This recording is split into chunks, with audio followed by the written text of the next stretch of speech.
bit here, make sure that it is. Good, I'm recording. Go for it. All right. Why don't you start with your name and occupation? My name's Matt Vanderboe. I'm a college professor at Boise State University and College of Western Idaho. What do you teach? I teach communication classes, a lot of public speaking and nonverbal communication and some music production and Intro to Communication 101. All right, very good. How about hobbies? I'm a musician, so I write music for TV shows. That takes up most of my time. Doesn't really pay anything yet, but that's where I spend most of my time. Any TV shows that we would recognize? I just had a song used on a show called Catfish. It's on MTV. Yes. I'd never heard of it until they put my music on it. So Okay. I've seen it now. It's kind of fun. All right. Yeah. All right, excellent. All right, we're just going to start here with some questions. What are your views on God?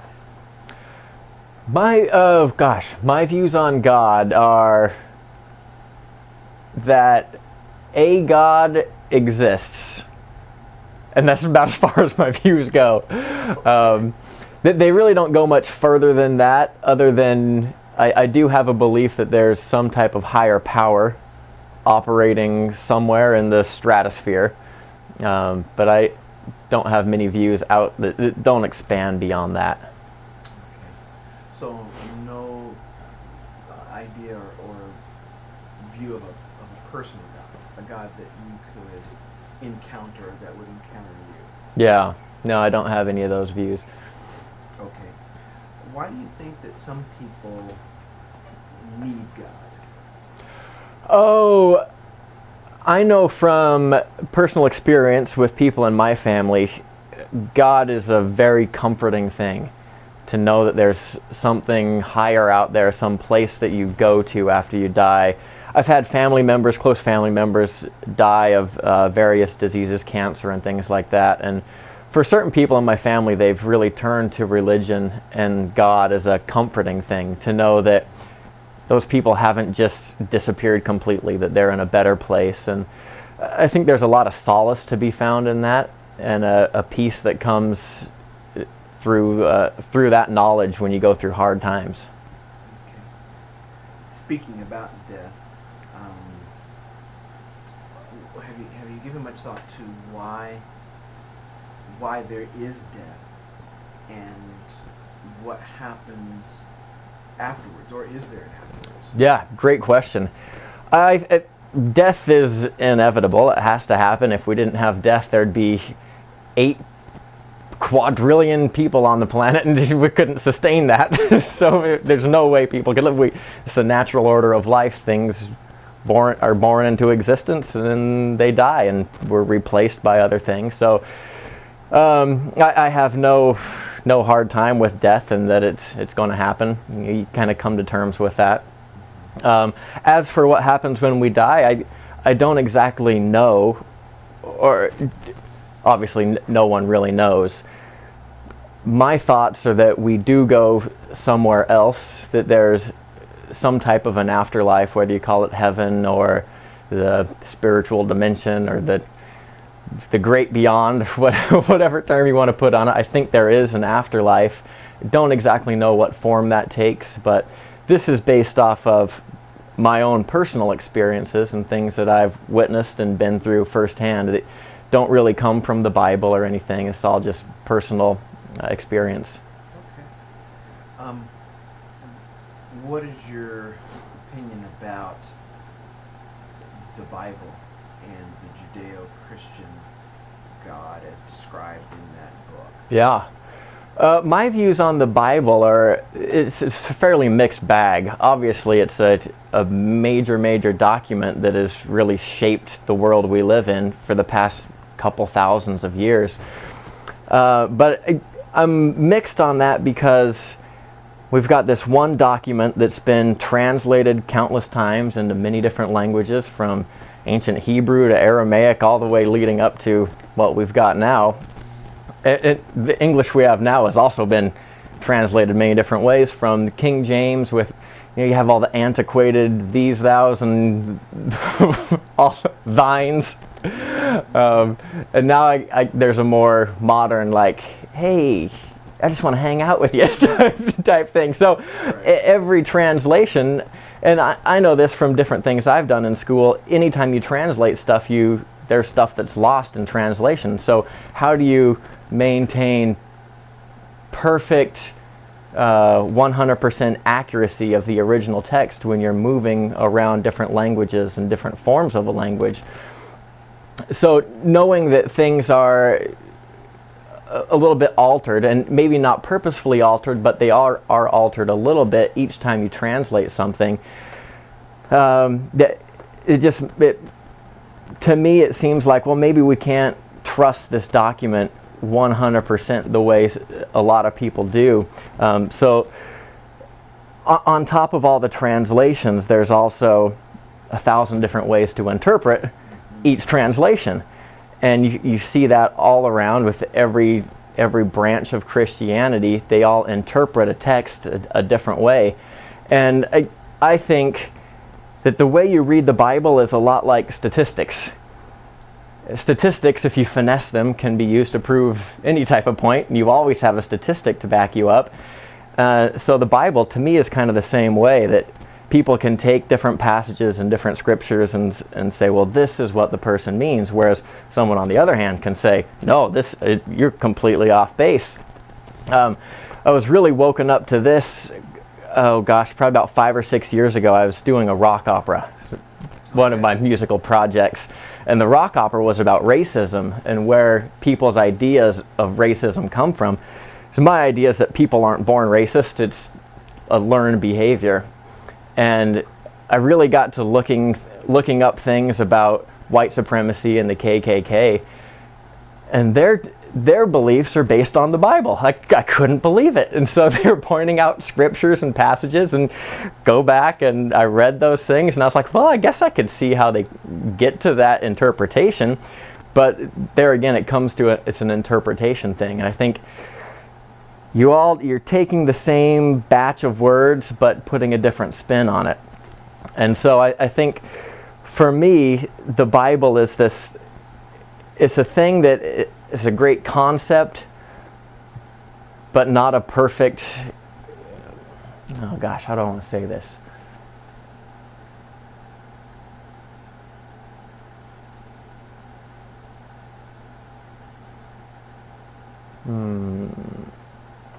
I haven't had any coffee this morning. There's a word there. The Bible to me seems like a thing that's has a lot of great concepts in it, but everyone can read it differently. And so for me, that's my hang up with the Bible, and especially with, I'd say, organized religion and churches who say this is our view collectively, and if you're going to be a part of us, then we want you to have these views as well. When I think there's just, it's so personal, and how you want to read things can be different for everybody. Okay. So we go reverse, we shift the slide a little bit. He keeps coming forward just a little bit, and it just gets a little too. There we go. Hope you can edit that answer, man. That was a long rant. I'll help with the caffeine level. Yeah, we'll be able to edit the pause. I like some of the pause. You might have your work cut out for you on the editing. Yeah, that's okay. That's all right. Is there in your mind such a thing as good and evil? And if so, what is the basis for those concepts? Whew. Now there's a question. Oh, to me, I think it's fairly obvious to me that there is good and evil. Now, whether that's spiritual good and evil, or divine good and antichristy evil, I guess I haven't really thought that far, but if you look around the world, you definitely see good things happening and you see bad things happening. What really gets me is, aside from the horrible things that happen in our country with people who are just on some other planet, there are a lot of people doing atrocious things in the name of their religion. And so again, I think people can oftentimes say, well, we are doing these bad things, but there are going to be a lot of good that comes out of it. And so good and evil, gosh, how do you justify, do the ends ever justify the means? And I do believe that there are good and bad in the world. Now, where that comes from, I don't know. Yeah, it's an interesting debate. One who is guilty of atrocities, who would say that in the long run this is going to be good for humanity, Yeah. would be Hitler, because his extermination of the Jews, of course, based on survival of the fittest and eliminating from the human race those elements that he deemed inferior. Yeah. We, as modern society now, and even then, look at that as an atrocity, Mm-hmm. a Holocaust. His philosophy, he saw that as promoting the human race, moving it towards a greater good. And, of course, one of Hitler's heroes, one of his mentors, one of the people that he admired, was Nietzsche, of course, Uh-huh. the German philosopher who absolutely believed that God was dead. So it was an atheistic perspective. And out of that came his philosophy of ridding the planet of this weaker Mhm. element. So it's an interesting discussion as to what defines good, what defines evil, and on what basis you can even have that discussion. Yeah. You know. Oh, yeah. And it's certainly clear that there have been atrocities committed in the name of God, Mm-hmm. in the name of religion. No denying that. And yet, even those can still be labeled atrocities from people of non-faith and people of faith. But again, it's somewhat thorny Oh, yeah. to try to determine on what basis is it an atrocity. Right. You know what I'm saying? Because you can take what happened in Sandy Hook, Connecticut, Mhm. shooting of those kids in the school, and say this was evil. This was an evil act. Yeah. But I don't know, from a believer's perspective, in a godless world, maybe it's not. Yeah. Maybe it is not immoral, but rather maybe it's amoral. It's just a thing that happened. Like you said, there's life, there's death, but without the God in the universe, is there a need to attach a moral judgment to the things that happen to us? Yeah. Just happen. Oh, man. There's a question. Well, it got me thinking, too, about the history of the world and the history of America, more locally here, is just paved in blood. And the history is bloodshed. The Civil War, where how many millions of people ended up dying, where you have two separate viewpoints saying, I think my view is better than yours, and the way I'm going to prove that is by killing you. And we're just going to line up a bunch of people, and we're going to point guns at each other and just shoot each other. And the side that has the most people left is the victor. And so it's that, when you kill somebody, that's, I would consider, an evil act. But did good come from that? And we got the results of the Civil War, but it's always, do the ends justify the means, you know? And another good example that I've always thought of is the death penalty.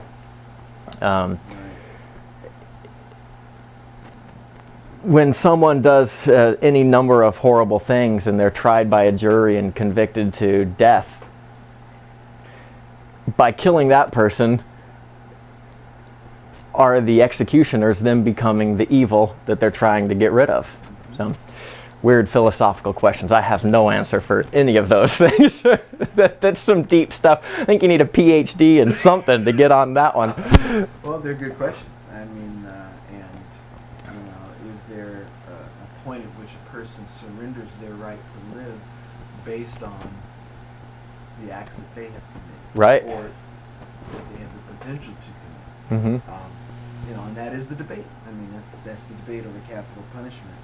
Let me switch gears just a little bit and ask you: do you believe that the human race is capable of developing a collective good on its own and building its own moral fences?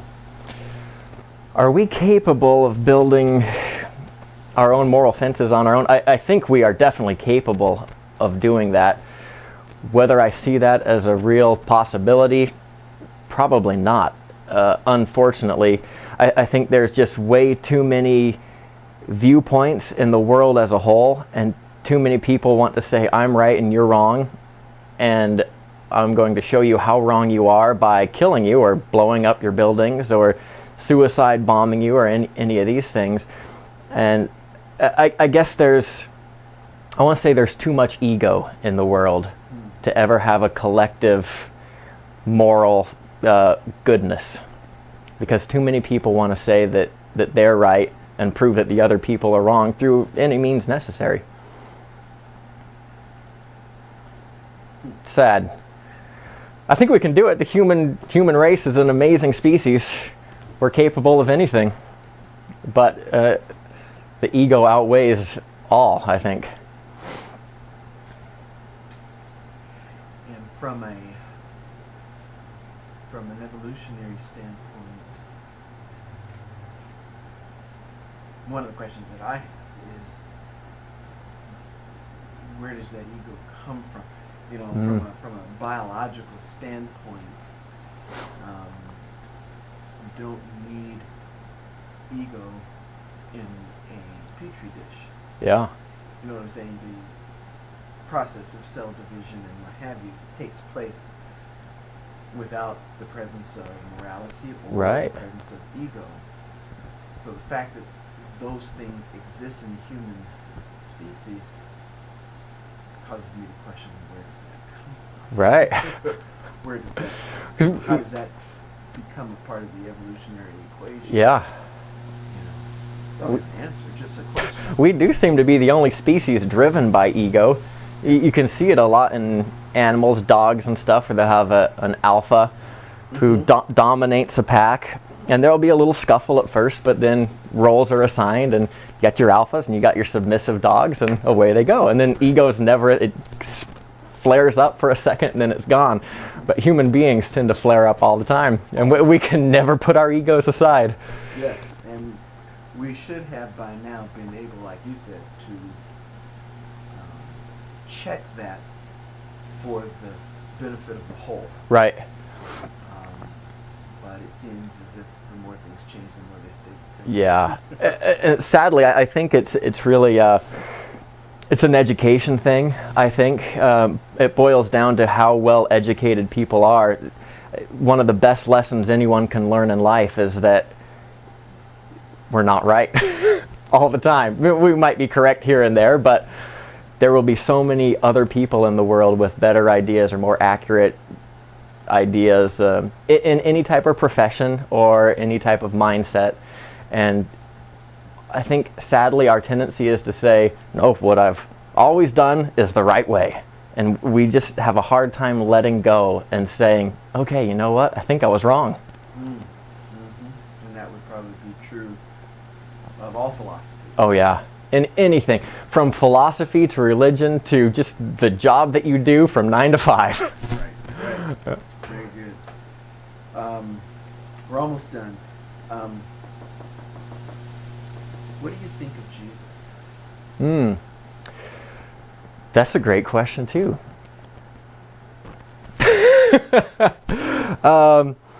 I am under the impression that Jesus walked the earth. He was a very major historical figure. What I think beyond that, was he the Son of God? Was he God in the flesh, kind of God made into a human being and come down to earth?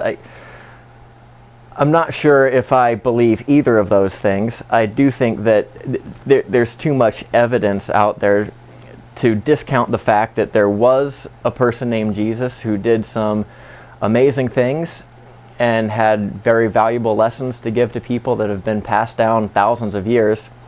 Whether that's a divine thing or if it was just a guy who knew his stuff, I'm not sure where I stand on that. Would your view of God change in any way if you could be led to believe that Jesus was God in the flesh? Would that realization in any way alter or impact your present view of God? I mean, if I could be led to believe that Jesus was God, would that change my view? Okay. Yeah, that definitely would. The problem with that is I guess that's why they call religion faith. It's a leap of faith. And at this point in my life, I'm not in a position to make that leap of faith yet. I'm fairly content with my life as I lead it. And I know there's always the flip side of that as well. Your life could be better if you there's always that too. But I'm just not at a place where I feel like I need to take that leap. And I suppose if I ever got to that place, as my father did when his brother passed away, I would be certainly willing to entertain that. And I'm not closed off to anything. It's just at this point in my life, there are things that I focus on and things that I don't.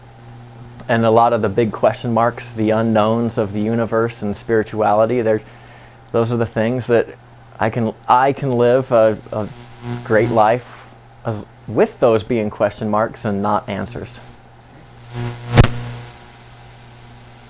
That's fair. Lastly, what do you wish believers or Christians understood about you or about people who share your, your either your doubts about God or your ambivalence? What do you wish Christians would understand about it? I think oftentimes myself and people of the same mindset as me, we often get cast under this cloud of heathenism. And they say, oh, well, he doesn't believe in God, or doesn't believe in God the way I do, or doesn't believe in Jesus the way I do, or doesn't read the Bible, and therefore, heathen, watch out, we got to save his soul now. And to me, that seems to be the biggest thing that I am in contention with people that are very religious.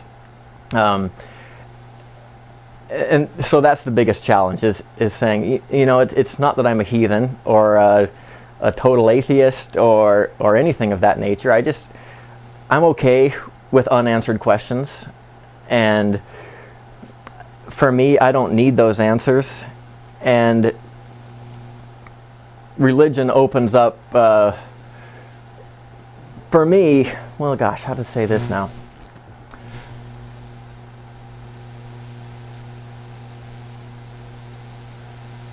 I kind of lost where I was going.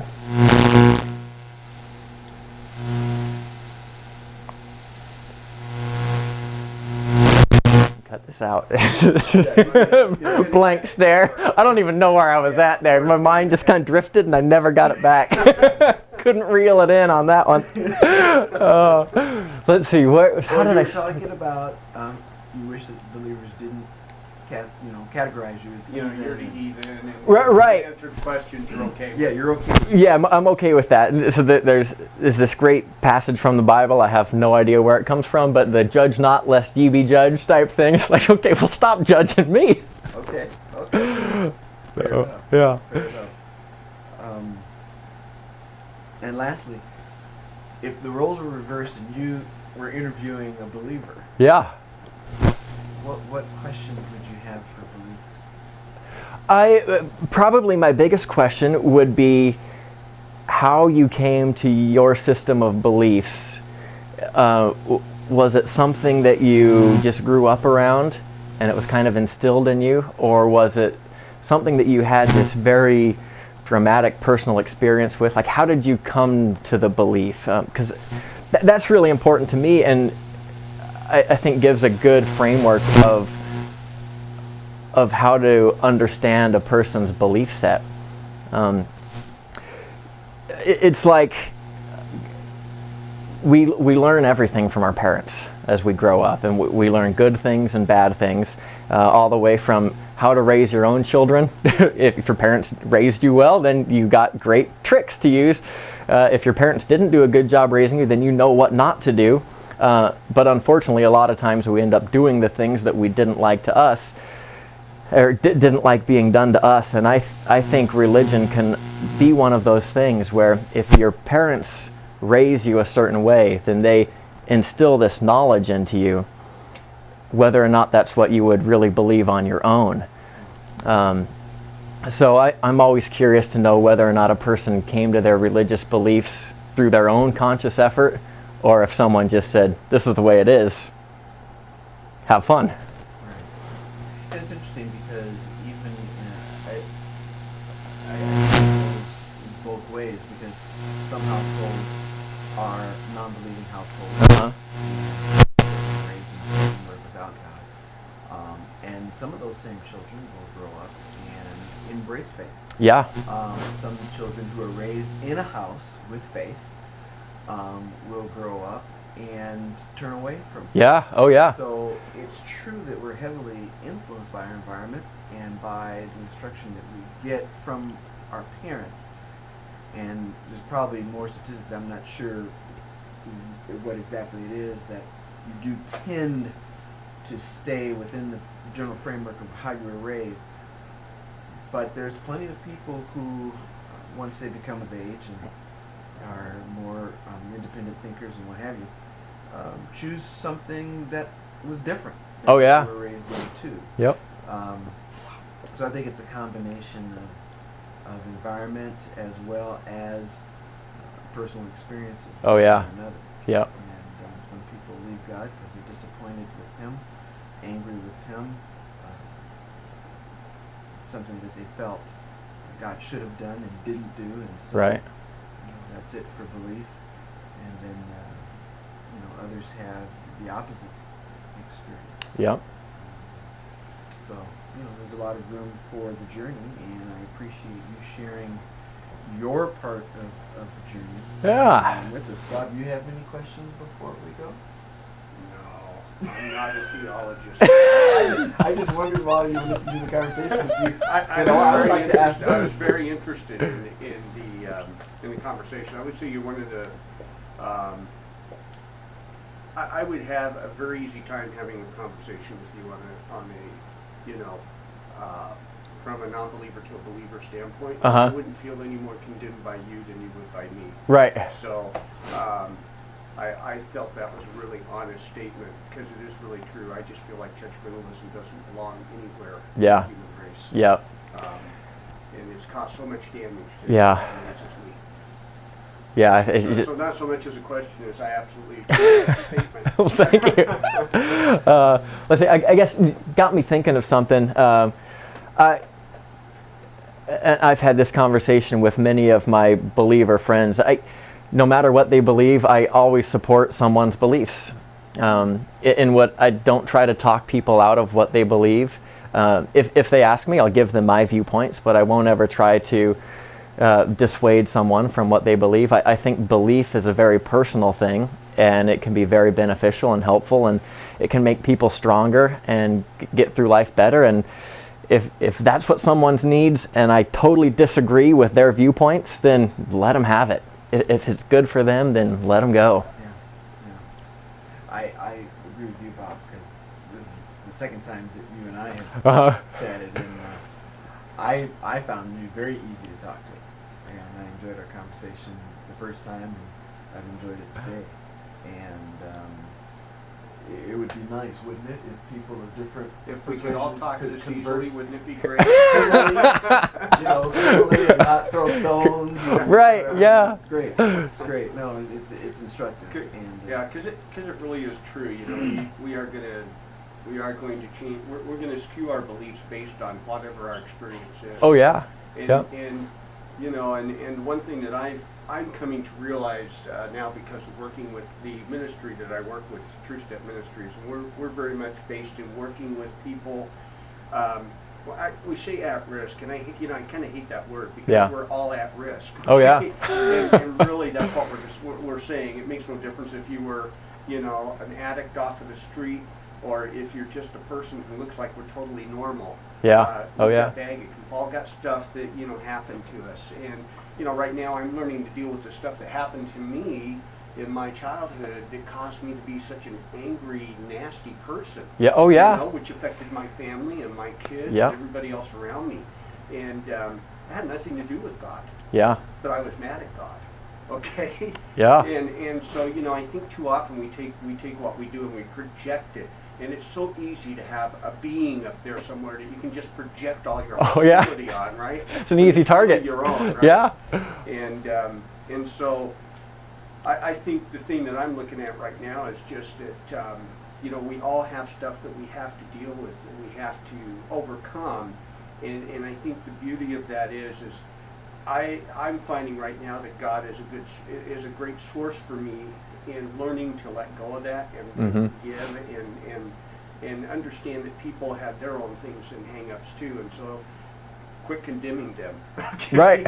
Yeah. And but if you can do that without God, then I think everybody must come to that point where you do it with or without God. If we could all do that, we would be a much happier society, a much happier world. I think so. So anyway, that's it for me. Cool. Thank you. You're I welcome. appreciate the time. I really do. My pleasure. Because you didn't have to do this. I mean, you really didn't, and I appreciate your willingness to come and Oh, it was fun. let's do this. And I hope that you can invite some of your friends to watch the series. That's the beauty of it, is that we live stream the services. That's from right. church. Yeah. So, they don't have to come to the church physically, but from their mobile device or from home, if they want to check it out and just see, well, where are they going with this and how is this going to be handled, they can watch. And not only can they watch, they can dialogue with us because we have a chat feature, live chat that goes on, and a time of dialogue and discussion following. So if they're watching and they say, well, hey, this is my opinion, or I don't agree with that, or whatever, they can actually send that in, submit that, and chances are good that we will, because we take questions both from the live audience as well as from the online. Yeah, people. that's great. So I mean, we encourage, we welcome that input, So if they want to check it out, Cool. just in fact, I'll give you. If you could stop filming. Okay.